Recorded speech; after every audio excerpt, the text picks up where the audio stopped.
नमस्कार। जीव विज्ञान के इस लेक्चर में आपका स्वागत है। आज हमारी चर्चा का मूल विषय है जीव विज्ञान एवं इसकी शाखाएं तथा जो सेल बायोलॉजी है या फिर हम कहते हैं कोशिका विज्ञान है। आज उसकी भी हम चर्चा करेंगे। कुछ शुरुआती बिंदुओं पर चर्चा करेंगे, फिर इसके आगे हम और भी चर्चा करेंगे कोशिका विज्ञान पर। तो एक शब्द आपको समझ में आया यहाँ पे, जीव विज्ञान। आखिर क्या है विज्ञान, क्या है जीव विज्ञान, क्या है? तो इसकी थोड़ी कुछ बेसिक अवधारणाओं पर बात कर लेते हैं, फिर हम आगे बात करेंगे। तो सामान्यतः विज्ञान शब्द प्रत्येक सुव्यवस्थित एवं क्रमबद्ध ज्ञान को कहा जाता है। विज्ञान का अर्थ ही होता है सुव्यवस्थित एवं क्रमबद्ध ज्ञान, या फिर अनुभव ही इसके लिए शब्द प्रयुक्त कर सकते हैं। इसे मुख्यतः दो भागों में बांटा जाता है। जो विज्ञान होता है इसको हम प्रकृति विज्ञान, आप देखेंगे नेचुरल साइंस जिसे बोला जाता है, प्रकृति विज्ञान एवं सामाजिक विज्ञान के रूप में बांटते हैं। सामाजिक विज्ञान के रूप में सोशल साइंस में विभाजित किया जा सकता है। प्रकृति विज्ञान के दो प्रमुख घटक हो जाएंगे। फिजिकल साइंस हो जाएगा, जो भौतिक जगत की चीजें हैं, फिजिकल साइंस इसमें हो जाएगा। और दूसरा हो जाएगा इसमें लाइफ या बायोलॉजिकल साइंस। इसको लाइफ या बायोलॉजिकल साइंस भी बोला जाता है, बायोलॉजिकल साइंस। तो इस तरीके से इस प्रकार इसका विभाजन किया जा सकता है। तो इसके बाद जो लाइफ साइंसेस का पुनः कई शाखाओं में, उपशाखाओं में विभाजन होता है। तो ये कौन कौन सी शाखाएं हो सकती हैं, जिसमें आप देखेंगे जूलॉजी देखेंगे, बॉटनी देखेंगे। जूलॉजी हो जाएगा, इसमें बॉटनी हो जाएगा, पैलियोबायोलॉजी हो जाएगा, इसको जीवाश्मिकी भी बोला जाता है। इसके अतिरिक्त पैलियो बॉटनी होता है पादप जीवाश्मों का अध्ययन। जूलॉजी का अर्थ होता है विभिन्न प्रकार के जंतुओं का अध्ययन। बॉटनी का अर्थ होता है विभिन्न प्रकार के पादपों के क्रियाकलापों का अध्ययन। तो आइए इन शाखाओं को थोड़ा सा पढ़ लेते हैं, जो उपशाखाएं हैं जीव विज्ञान की, क्योंकि ये नाम आपको आगे चल के भी मिलेंगे, वहां पे आपको परेशान न करें, इसलिए हम इनका यहीं पर अध्ययन कर लेते हैं जो महत्वपूर्ण नाम है। जिसमें पहला हो जाएगा जूलॉजी। तो जूलॉजी का अर्थ होता है विभिन्न प्रकार के जंतुओं का विस्तृत अध्ययन। जंतुओं के अध्ययन को जूलॉजी बोला जाता है। बॉटनी, जो पेड़ पौधे होते हैं, जो पादप होते हैं, इनके क्रियाकलापों का अध्ययन होता है, बॉटनी कहलाता है। एक ऐसा ही शब्द है इकोलॉजी। ये भी जीव विज्ञान का ही भाग होता है। आगे चल के हम इकोलॉजी पढ़ेंगे भी। सजीवों पर उनके चारों ओर के पर्यावरण के प्रभाव का अध्ययन कहा जाता है, इकोलॉजी कहा जाता है। चौथा इसमें हो जाएगा जेनेटिक्स। जेनेटिक्स एक महत्वपूर्ण शाखा है। इस शाखा के अंतर्गत आनुवांशिक, जो आनुवंशिक लक्षण होते हैं, इन सभी लक्षणों का अध्ययन किया जाता है, वंशगति का अध्ययन किया जाता है। फिजियोलॉजी एक अन्य शाखा है। इस फिजियोलॉजी में आप देखेंगे शरीर के विभिन्न भागों का अध्ययन किया जाता है, कार्य विधियों का अध्ययन किया जाता है। ऐसी एक शाखा है पेडोलॉजी। ये भी विज्ञान की शाखा कहलाएगी, हालांकि भूगोल का ही विषय है।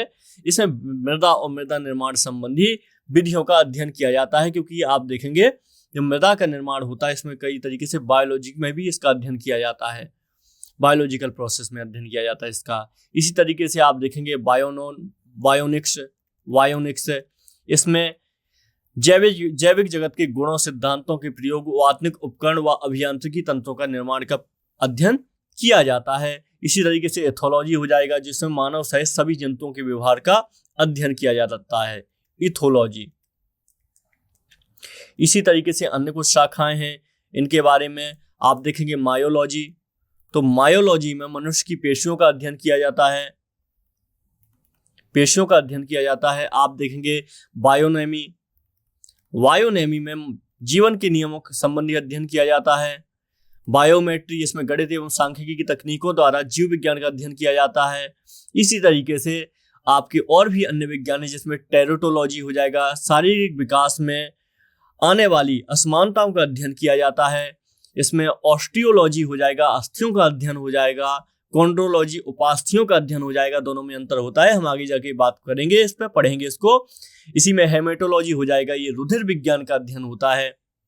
न्यूरोलॉजी, आपने ये शब्द जरूर सुना होगा, कभी डॉक्टरों के पास आप जाते होंगे, तो इसमें न्यूरोलॉजी का अर्थ होता है तंत्रिका तंत्र संबंधी विज्ञान का अध्ययन होता है, न्यूरोलॉजी। इसी तरीके से पैथोलॉजी होता है, रोगों की प्रकृति, लक्षणों व कारकों का अध्ययन होता है। पैथोलॉजी आप जाते भी होंगे कभी पैथ लैब, तो आपने ये शब्द जरूर सुना होगा। इस तरह बैक्टीरियोलॉजी होता है, जीवाणु का अध्ययन होता है, वायरोलॉजी विषाणु विज्ञान का अध्ययन होता है। जब कोरोना आया था तब ये शब्द बहुत ज्यादा चर्चा में था, वायरोलॉजी। उससे संबंधित एक महत्वपूर्ण इंस्टीट्यूट भी है भारत में, उसकी भी चर्चा करेंगे हम।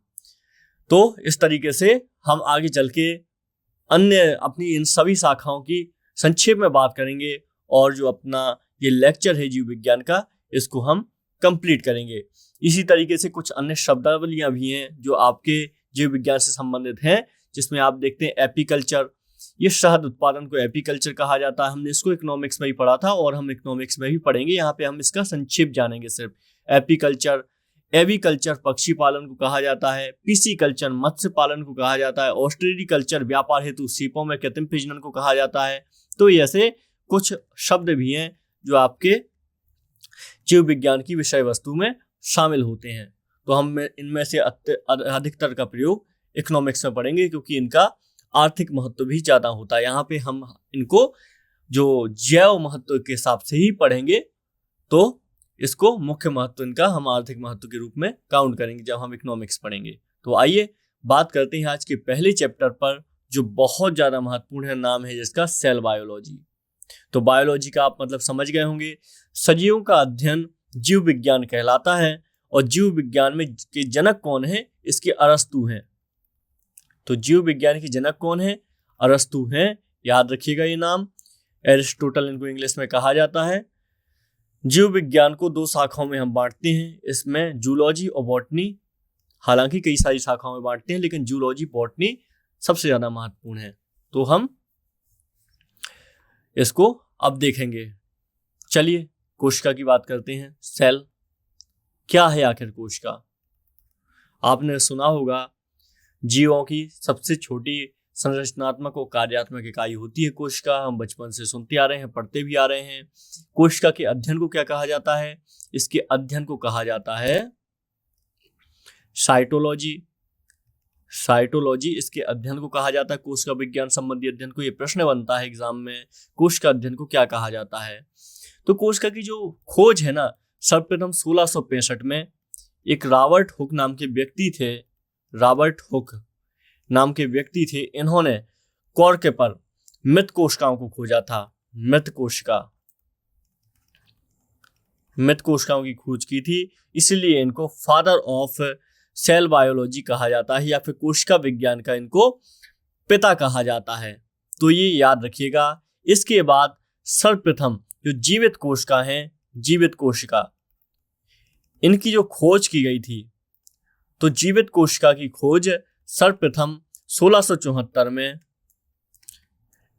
Antony von Leeuwenhoek. तो ये ल्यूवेनहॉक नाम के व्यक्ति जो हुआ करते थे, एंटोनी वॉन, इन्होंने सर्वप्रथम जीवित कोशिका की खोज की थी 1674 में। आगे जाके तो इनको कहा जाता है फादर ऑफ बैक्टीरियोलॉजी, भी इनको कहा जाता है। ये इनके बारे में से संबंधित एक शब्द है। फादर ऑफ बैक्टीरियोलॉजी भी कहा जाता है इनको, जीवाणु विज्ञान का पिता। तो आगे चल के आप देखेंगे जो रॉबर्ट ब्राउन नाम के एक व्यक्ति हुए हैं। रॉबर्ट ब्राउन, हम थोड़ी सी इतिहास पे नजर डाल रहे हैं जो कोशिका पर आपको पता होना चाहिए। इन्होंने 1881 में कोशिका के अंदर केंद्रक की खोज की। ये भी बहुत महत्वपूर्ण व्यक्ति हैं, क्योंकि केंद्रक ही आगे चल के डिसाइड करेगा कि कोशिका कैसे कार्य करेगी। ये बहुत महत्वपूर्ण कोशिकांग है। कोशिकांग मतलब कोशिका का अंग है। रॉबर्ट ब्राउन ने 1881 में कोशिका के अंदर केंद्रक की खोज की। आगे चल के स्लाइडेन और स्वान नाम के दो व्यक्ति थे, स्लाइडेन एवं स्वान, इन्होंने कोशिका सिद्धांत दिया। इन्होंने कोशिका सिद्धांत दिया। अभी हम पढ़ेंगे ये क्या सिद्धांत था। आखिर सिद्धांत दिया और कहा कि शरीर कोशिकाओं से बना है, अतः कोशिका शरीर की सबसे छोटी इकाई है। इस सिद्धांत के अनुसार इन्होंने कोशिका को कार्यात्मक एवं संरचनात्मक इकाई कहा पूरे शरीर की, कि जो भी हमारा शरीर है, चाहे वो हमारा ब्लड हो, चाहे वो हमारी त्वचा हो, चाहे कुछ भी हो, हमारे शरीर का कोई भी भाग, तो ये सब कोशिकाओं से बना हुआ है। तो मृत कोशिकाओं को नेफ्रोसिस कहा जाता है। नेफ्रोसिस किसको कहा जाता है? मृत कोशिकाओं को। यह शब्द आगे चल के आपको मिलेगा। सबसे छोटी कोशिका किसकी होती है? ये प्रश्न भी खूब बनते हैं। सबसे छोटी कोशिका किसकी होती है? इसको माइक्रोप्लाज्मा को माना जाता है। माइक्रोप्लाज्मा इसको सबसे छोटी कोशिका माना जाता है। और सबसे बड़ी कोशिका किसको माना जाता है? ये माना जाता है शुतुरमुर्ग का अंडे। शुतुरमुर्ग का जो अंडा होता है इसको दुनिया की सबसे बड़ी कोशिका माना जाता है। तो सबसे छोटे कोशिका तंत्र किसका है? स्नायु कोशिका तंत्र होता है, जो ब्रेन का होता है। सबसे छोटा जो कोशिका तंत्र होता है ये स्नायु कोशिका तंत्र होता है हमारे शरीर का। ठीक है, याद रखिएगा। इसके अतिरिक्त एक दो बातें और याद रखिएगा। तंत्रिका कोशिका एक ऐसी कोशिका है जिसका विभाजन नहीं होता है, अतः यह क्षतिग्रस्त कोशिका को ठीक नहीं कर सकता। इस कारण से सर में चोट लगने से शीघ्र ही मृत्यु हो जाती है। क्योंकि अगर तंत्रिका कोशिकाएं विभाजित होने लगे ना, तो तंत्रिका कोशिका ऐसा व्यक्ति बहुत ज्यादा बुद्धिमान भी होगा अगर तंत्रिका कोशिका विभाजित हो जाए, लेकिन ऐसा कभी नहीं होता है प्रकृति में कि तंत्रिका कोशिकाएं विभाजित हो सकें। तो ये याद रखिएगा तंत्रिका कोशिकाओं के बारे में। सबसे जो तेजी से कोशिका विभाजन होता है ये लिवर यकृत में होता है। तो सबसे तेज जो विभाजन होता है ये विभाजन होता है जो लीवर होता है, जिसको यकृत भी कहा जाता है। इसमें सबसे तेज विभाजन होता है। इसको जिगर भी कहा जाता है। ये अपने क्षतिग्रस्त कोशिकाओं को स्वतः ही ठीक कर सकता है। जो यकृत होता है सबसे तेज विभाजन होता है और विभाजन नहीं होता है। ये तंत्रिका तंत्र में कोई विभाजन नहीं होता कोशिकाओं के बीच में। ठीक है, इसलिए तंत्रिका तंत्र की कोशिकाओं में कभी भी कैंसर नहीं हो सकता है। कैंसर में क्या होता है? कोशिकाओं का तेजी से विभाजन होता है, लेकिन तंत्रिका तंत्र के भाग में कभी भी कैंसर नहीं होता है। इस भाग में क्यों? क्योंकि इसका यही कारण है कि विभाजित ही नहीं हो सकती। अगर ये विभाजन गलती से हो भी गई तो ऐसा व्यक्ति जो कैंसर से मरने वाला होगा इसके पहले ही कैंसर का इलाज ढूंढ लेगा, क्योंकि इसमें अति बहुत ही ज्यादा बुद्धिमत्ता होगी और बहुत ये तेज होगा। तो ये कुछ महत्वपूर्ण बातें थी जो हमें पता होनी चाहिए। आइए अब बात कर लेते हैं कुछ कोशिकांगों पर, सेल स्ट्रक्चर पर बात कर लेते हैं, आखिर कैसे बना होता है जो आपका जो कोशिका होती है। ठीक है, तो इसमें सबसे पहले हम बात करेंगे, एक हम बात करेंगे, इसके बाद में हम इनके एक एक स्ट्रक्चर को लेंगे। तो जो कोशिकांगों की अगर हम बात करें, कोशिका के अंगों की बात करें, तो आप देखेंगे इसमें जीव द्रव्य होता है। इसको क्या बोलते हैं? प्रोटोप्लाज्म बोलते हैं। इसको प्रोटोप्लाज्म बोलते हैं। प्रोटोप्लाज्म जीव द्रव्य। इसकी खोज किसने की थी? इसकी खोज की थी पुरकिंजे ने। पुरकिंजे ने इसकी सबसे पहले खोज की थी। यह एक तरल गाढ़ा पदार्थ होता है और इसे जीवन का आधार माना जाता है। सभी जैविक क्रियाएं इसी द्रव के, जो द्रव होता है ये लिक्विड होता है, इसी के अंदर होती है। 80% भाग इसका जल से बना होता है। दो प्रकार का होता है, ये कोशिका द्रव भी होता है और ये केंद्रक द्रव भी होता है। केंद्रक द्रव भी होता है। ठीक है, ये आप दोनों याद रखिएगा। कोशिका द्रव कोशिका को सूखने से बचाता है। अगर ये द्रव नहीं होगा तो ये कोशिका सूख जाएगी, तो इससे बचाता है ये। अब अगला ही एक ऐसा कोशिकांग है कोशिका भित्ति। कोशिका भित्ति, कोशिका भित्ति हम देख लेते हैं। कोशिका भित्ति आखिर क्या होती है? ये जो पादप कोशिका होती है उसका एक भाग होता है। ये सेलुलोज से बना होता है। सेलुलोज, ये सेलुलोज से बना होता है और केवल पादपों में पाया जाता है। यह पेड़ पौधों को सुरक्षा देता है। इसके अतिरिक्त आप देखते हैं, जो पेड़ देखते हैं, आप कोई बड़ा सा पेड़, नीम का पेड़ देखें तो बाहर आपको एक बहुत, जो पेड़ का तना होगा और भी जो होगी चीजें होगी, इसके बाहर आपको एक सख्त परत मिलती है। सख्त परत मिलती है, तो यही सेलुलोज से बनी होती है। इसी को कोशिका भित्ति कहा जाता है। याद रखिएगा। तो ये आप कोशिका भित्ति याद रखेंगे। इसके अतिरिक्त जो जीवाणु होता है, जीवाणु भी एक पादप होता है। इसको भी पादप में गिना जाता है जीवाणु को। और इसकी कोशिका भित्ति, इसमें भी कोशिका भित्ति होती है। और ये यहाँ पे पेप्टिडो, ये सेलुलोज की नहीं बनी होती है, बल्कि ये पेप्टिडो ग्लाइकेन की बनी होती है। तो दोनों में ही कोशिका भित्ति पाई जाती है, पादपों में भी जीवाणु में भी। लेकिन जीवाणु में कोशिका भित्ति सेलुलोज की नहीं होगी। सेलुलोज क्या होता है? सेलुलोज जो पेड़ पौधे होते हैं इनमें पाए जाने वाले एक पदार्थ होता है और इसका पचाने का सिर्फ गुण जो पशु होते हैं, जो मवेशी होते हैं, इन्हीं के पास होता है। अगर आप सोचिए जो सेलुलोज दुनिया में सबसे ज्यादा पाया जाने वाला खाद्य पदार्थ है, और अगर ये पदार्थ अगर इंसान भी खाने लगे तो ये दुनिया में जो समस्या है ना भूखमरी की, ये पूरी समस्या हल हो जाए, हमेशा के लिए समस्या मिट जाएगी। क्योंकि दुनिया में अगर पादप ही हम खाने लगेंगे, पादप के पत्ते ही खाने लगेंगे, तो ऐसे में कोई समस्या रहेगी ही नहीं। तो इसलिए जो मवेशी होते हैं सेलुलोज ही पचा लेते हैं, और ये आपका कार्बोहाइड्रेट ही पचा लेते हैं। हम लोग सेलुलोज नहीं पचा पाते, जो मनुष्य होते हैं सेलुलोज की पचाने की क्षमता हमारे अंदर नहीं होती है। तो इसीलिए हम पत्ते नहीं खा पाते हैं, पचा नहीं पाते हैं पत्ते, अधिकतर पत्ते। तो इसके अतिरिक्त जो कवक की कोशिका भित्ति होती है, कवक में भी कोशिका भित्ति पाई जाती है, तो इसको काइरीन की बनी होती है कोशिका भित्ति, काइरीन की। तो ये सब आप कोशिका भित्ति से संबंधित याद रखिएगा। कवक में भी पाई जाती है, जीवाणु में भी पाई जाती है, उसके अतिरिक्त पादपों में भी कोशिका भित्ति पाई जाती है। एक अन्य कोशिकांग है कोशिका झिल्ली, इस सेल मेम्ब्रेन इसको कहा जाता है अंग्रेजी में, कोशिका झिल्ली। क्या होती है कोशिका झिल्ली? यह जंतु एवं पादप दोनों कोशिकाओं में पाई जाती है, लेकिन कोशिका भित्ति से पादप कोशिकाओं में पाई जाती है। तो ये जंतु तथा पादप दोनों कोशिकाओं में पाई जाती है। अभी हम जंतु कोशिका की पूरी बात करेंगे। पादप कोशिकाओं में पाई जाती है ये। कोशिका के अंदर सभी अवयव इसी झिल्ली के अंदर रहते हैं। यह कोशिका के अंदर जाने वाले पदार्थों का नियंत्रण करती है, मतलब कौन पदार्थ कैसे अंदर जाएगा कोशिका के अंदर या किस तरीके से बाहर निकलेगा, यह उन सब चीजों को निर्धारित करती है, नियंत्रित करती है। यह अर्धपारगम्य होती है। अर्धपारगम्य इसका अर्थ क्या होता है? ये कुछ ही वस्तुओं को अंदर जाने देती है, सारे द्रवों को, सारी चीजों को अंदर नहीं जाने देती है जो कोशिका झिल्ली की होती है। ठीक है, तो कोशिका की अपने आप में जो संरचना अभी हम देखेंगे अपने आप में अतुल्य है, सबसे अद्वितीय है। तो हम इसकी संरचना को अभी देखेंगे। ठीक है, आइए एक अन्य कोशिकांग की बात करते हैं। ये है माइटोकॉन्ड्रिया। माइटोकॉन्ड्रिया क्या होता है? माइटोकॉन्ड्रिया, इसको सूत्र कणिका भी कहा जाता है। इसकी खोज अल्टेमैन ने की थी। अल्टेमैन, ये इसमें ऑक्सी श्वसन होता है। यहां क्या होता है? ऑक्सी श्वसन होता है। ऑक्सी श्वसन होता है। यहां क्रेब्स चक्र चलता है। क्रेब्स चक्र क्या होता है अभी बात करते हैं। क्रेब्स चक्र चलता है जिसके फलस्वरूप एटीपी ये ऊर्जा होती है तथा ग्लूकोज बनते हैं, ग्लूकोज बनते हैं और हमें ऊर्जा मिलती है। तो ये सबसे ज्यादा जो शुरुआत होती है हमें ऊर्जा मिलने की, प्रोटीन मिलने की, तो ये हमें सबसे पहले माइटोकॉन्ड्रिया से मिलती है। माइटोकॉन्ड्रिया से जो कोशिका होती है इसको ऊर्जा मिलती है, उससे हमें ऊर्जा मिलती है। इसी कारण इसको कोशिका का पावर हाउस कहा जाता है।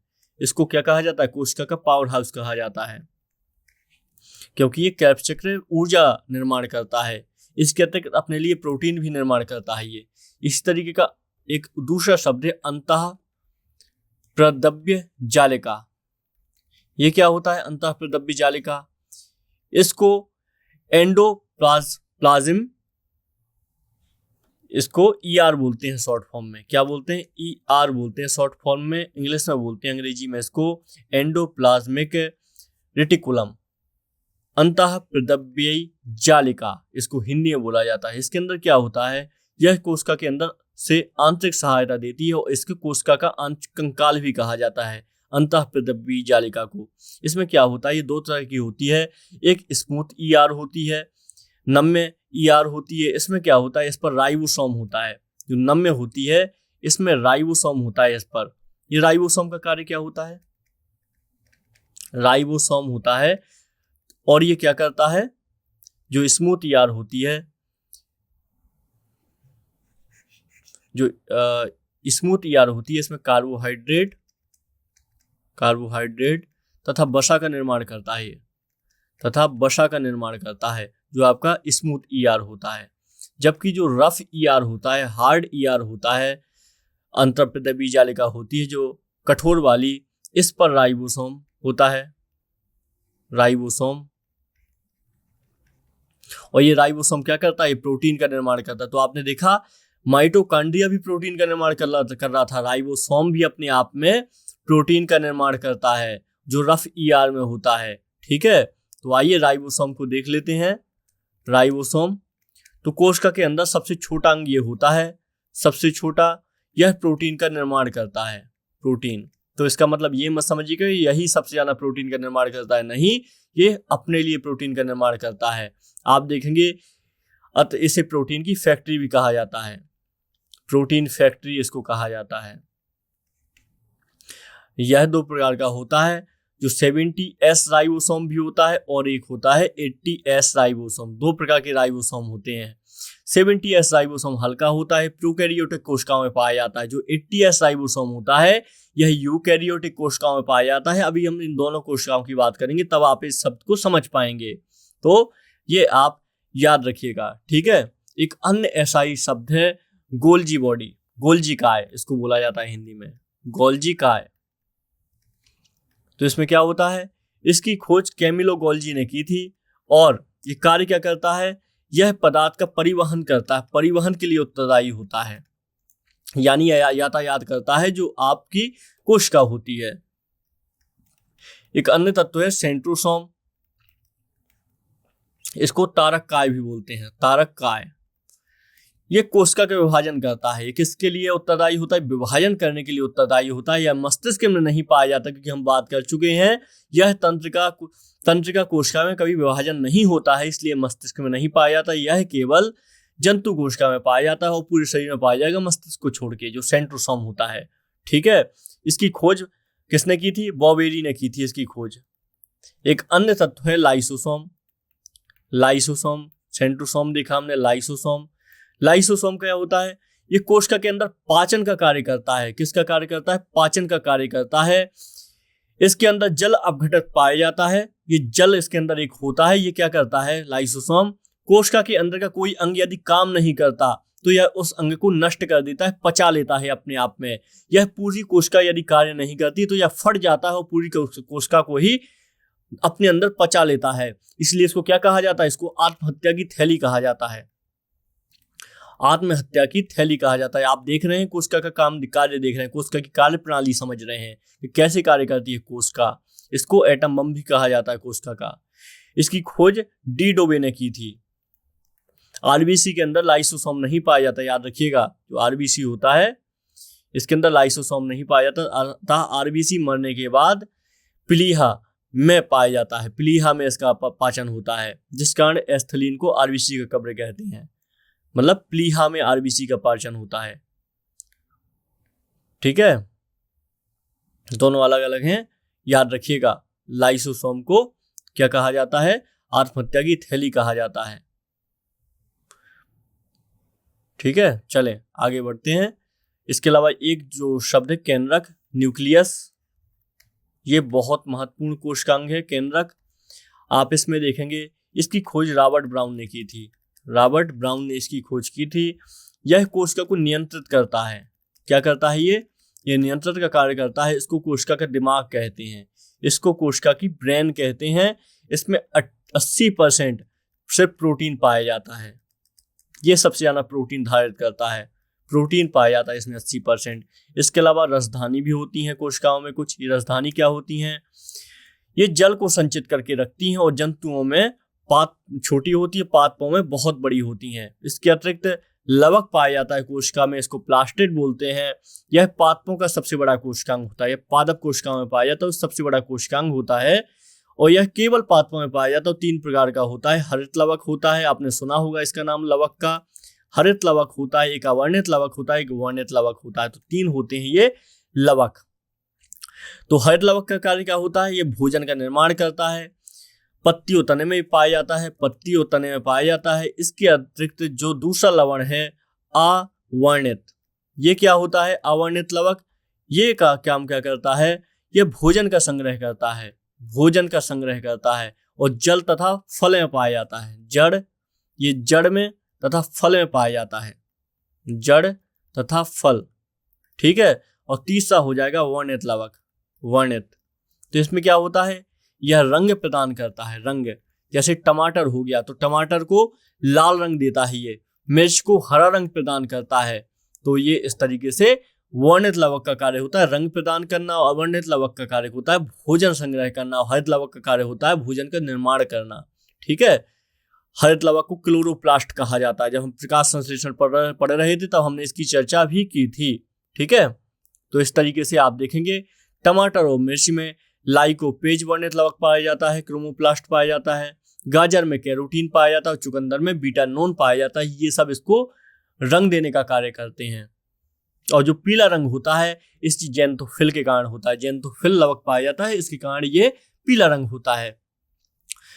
तो ये सब आप याद रखेंगे सारी चीजों को, जो बहुत ज्यादा महत्वपूर्ण है। ठीक है, ये हम सारे कोशिकांगों को पढ़ चुके हैं। चलिए आगे बात करते हैं। सेल के प्रकारों की बात कर लेते हैं। तो सेल दो प्रकार की होती है। एक तो होता है सबसे पहले प्रोकैरियोटिक सेल, प्रोकैरियोटिक, और दूसरा होता है यूकैरियोटिक। क्या अंतर है इसमें? ये अविकसित कोशिका होती है। ये जब दुनिया में जीवों की शुरुआत हुई तब उनमें कौन सी कोशिका होती? तब उनमें प्रोकैरियोटिक कोशिका हुआ करती। जब दुनिया में जीवों की शुरुआत हुई, आप देखेंगे अभी भी कुछ जीवाणुओं में प्रोकैरियोटिक कोशिका पाई जाती है। लेकिन जो आधुनिक मनुष्य हैं और पादप हैं, इनमें कौन सी कोशिका पाई जाती है? आधुनिक जो जीव हैं और जंतु हैं, पादप हैं, तो इनमें कौन सी कोशिका पाई जाती है? यूकैरियोटिक कोशिका पाई जाती है। ये कोशिका एक विकसित कोशिका है। ये एक विकसित कोशिका होती है। तो अब हम इस कोशिका के बारे में, प्रोकैरियोटिक के बारे में अगले लेक्चर में इत्मीनान से पढ़ेंगे। एक बार हम रिवीजन कर लेते हैं कि आखिर हमने किन किन चीज़ों के बारे में बात की। तो आज हमने चर्चा की शुरुआत से, तो ये हमने चर्चा की सेल बायोलॉजी में हमने सेल स्ट्रक्चर की चर्चा की, जिसमें हमने प्लाज्मा झिल्ली की बात की हमने। इसके अतिरिक्त हमने देखा कि कोशिका का अध्ययन देखा, हमने कोशिका का इतिहास देखा, किस तरीके से कोशिका डेवलप हुई है।